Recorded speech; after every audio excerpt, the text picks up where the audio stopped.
किया आप लोगों से, या जो हमारे साथी इसमें प्रेस के लगे रहे, जो आप लोगों को बुलाए यहाँ पर हमारे यहाँ, हम चाहते थे आप लोगों से रूबरू होकर मुलाकात हो जाए, क्योंकि अब दिल्ली में ऑफिस है, दिल्ली में रहना है, दिल्ली में यहाँ पार्टी काम करना है। और भारतीय जनता पार्टी को 2024 में समाप्त करने के लिए हम लोगों को जो मेहनत की ज़रूरत है वो मेहनत करने की ज़रूरत पड़ेगी, तो हम लोग उसके लिए तैयार हैं करने के लिए। माननीय शरद पवार जी के नेतृत्व में एकजुट होगा यूपीए, और इसमें कोई दो राय नहीं है कि 2024 में भारतीय जनता पार्टी सफाया होगा। अगर कोई बात आपको सवाल उसके बाद हमसे करना है तो कर लें, वरना परसों 22 तारीख की मुलाकात हम लोग की आपसे होगी, वहाँ भी कुछ सवाल जवाब होगा, बातचीत होगी। वहाँ हमारे लीडर भी होंगे, शरद पवार साहब भी होंगे, और तमाम पार्टी लीडरान भी होंगे वहाँ पर, और पूरे देश से, पूरे मुल्क से साथी हमारे आ रहे हैं, हर स्टेट से आ रहे हैं, हर कोने कोने से आ रहे हैं वहाँ पर अपनी बात सुनने के लिए। हमने कुछ ओरेटर्स भी बुलाए हैं, अच्छे ओरेटर्स बुलाए हैं। हमने पद्म श्री प्रोफेसर अख्तरुल वासिफ साहब को बुलाया है, उनकी तकरीर होगी। डॉक्टर रमेश दीक्षित साहब हमारे हेड ऑफ डिपार्टमेंट लखनऊ विश्वविद्यालय के थे, इतिहास के, उनको हमने बुलाया, उनकी तकरीर होगी।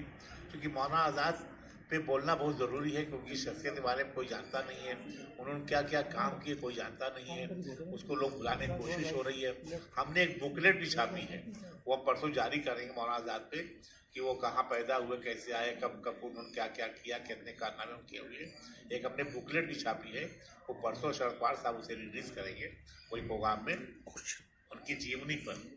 तो बहुत बड़ी उपलब्धि थी उनके लिए अल्लाह की तरफ से, भगवान की तरफ से, कि उनको मक्के में पैदा किया। तो ये सब बातें बहुत से लोग नहीं जानते, तो हमने किताबें बांट दी, हमने कुछ लिखा भी आपको है।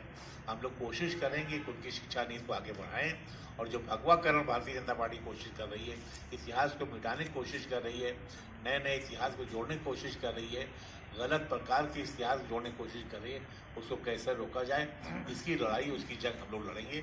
हमें लगता है कि आवाम की मदद से, और चौथा स्तंभ है आपकी मदद से, हम लोग इसमें कामयाब होंगे। अभी परसों नरसों में पढ़ रहा था, एक सुप्रीम कोर्ट जज ने कहा कि देश में 4 स्तंभ होते हैं, और 4 स्तंभ अगर एक भी टूट गया तो देश खतरे में आ जाएगा। उनका न्यायपालिका, विधायिका और कार्यपालिका, और चौथा स्तंभ पत्रकारिता होती है। तो आपका बहुत बड़ा रोल इसमें होता है, ईमानदारी से छापने लिखने में। चौथा स्तंभ आप हैं, देश को बचाना है तो आपको ईमानदारी से काम करना होगा, हम लोग साथ लिखना पड़ेगा, सच्ची बात लिखने की बात हो रही है। ये जो सच्ची बात है वो आप हमेशा लिखते रहे हैं, आपकी कलम मजबूत रही, हमें उम्मीद है कि आगे आपकी कलम मजबूत होगी और आप अच्छे ढंग से लिखेंगे, और उसको जनता समझेगी, जनता समझेगी, और भारतीय जनता पार्टी को खत्म करने की कोशिश होगी। जय हिंद, जय भारत। मेरा नाम नसीम राजा मंसूरी है, और मैं INAX के अखबार से हूँ। ये 22 तारीख को हम ऐवान वैली में किस टाइम से प्रोग्राम शुरू होगा और कितने लोग? 2 बजे 2 बजे जी। जो रहे हैं, उर्दू दूसरी जबान उत्तर प्रदेश बनाई गई, उन्हीं के ज़माने में बनाई गई। मदरसा बोर्ड गठन हम लोगों ने कराया, लड़ करके कराया। तो जब सरकारें होती तब भी हम काम कराते हैं, विपक्ष होती तब भी हम काम कराते हैं। शरद पवार जी ने महाराष्ट्र में अल्पसंख्यकों को बड़ा ध्यान रखा है, बहुत बड़े बड़े काम उन्होंने किए हैं, उर्दू के लिए बहुत अच्छा काम किए हैं। तो ऐसा नहीं है जो आप कह रहे हैं, कहीं कहीं हो सकता है सच्चाई भी हो, कहीं कहीं नहीं भी सच्चाई हो, हम उसको ये बात नहीं कहते कि आप गलत कर रहे हैं, लेकिन ऐसा नहीं है। और लड़ाई तो तभी होती है जब आदमी विपक्ष होता है, लेकिन सत्ता में रहने के बाद भी काम होना चाहिए, और काम हुई है। ये जितनी यूनिवर्सिटीज़ बनी हैं सब कांग्रेस ज़माने में बनी है, कांग्रेस हुकूमत बनी है, चाहे वो मौलाना आज़ाद यूनिवर्सिटी रही हो, आप बताएं, वो भी कांग्रेस ज़माने में बनी है, कोई 10 साल में तो बनी नहीं है। तो तमाम काम हुए हैं। आज जो हो रहा है वो कभी नहीं हुआ, और उसी को रोकने की कोशिश हो रही है।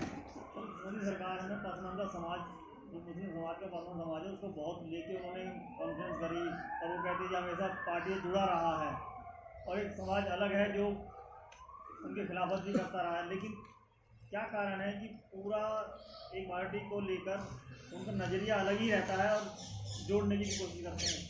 हमारी बातचीत मुद्दे में लिखा हुआ आपने पढ़ा होगा कि भारतीय जनता पार्टी एक तरफ तो विरोध करती है, हिंदू राज बनाने की बात करती है, RSS के जो हेड है वो हिंदू राज बनाने की बात करते हैं, तो पसमानदा समाज को जोड़ने की कोशिश हो रही है।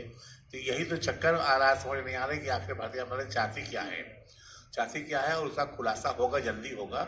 और देखिए, किसी चीज़ का खुलासा भी इस लोकतंत्र में, हिंदुस्तान का हमारे संविधान ऐसा बनाया गया है कि यहाँ 5 साल बाद ही फैसला होता है, यहाँ आवाम फैसला करती है। देखिए 77 में आपको याद होगा, अगर आप लोग कुछ उसके बुजुर्ग लोग को दिखाई दे रहे हैं, कि सारे लीडर्स जेल में थे, इमरजेंसी लगी थी और चुनाव जब हुआ तो अवाम वर्सेस कांग्रेस पार्टी हो गया। अब कांग्रेस पार्टी चली गई और जनता पार्टी जीत गई। तो जब जनता लड़ती है फिर 2024 में जनता लड़ेगी सरकार से चुनाव, ऐसा हमको महसूस हो रहा है। तो जनता एक तरफ क्यों है, जनता इकट्ठी क्यों नहीं होती, विपक्ष क्यों इकट्ठा नहीं होता? आप पार्टियों को लेता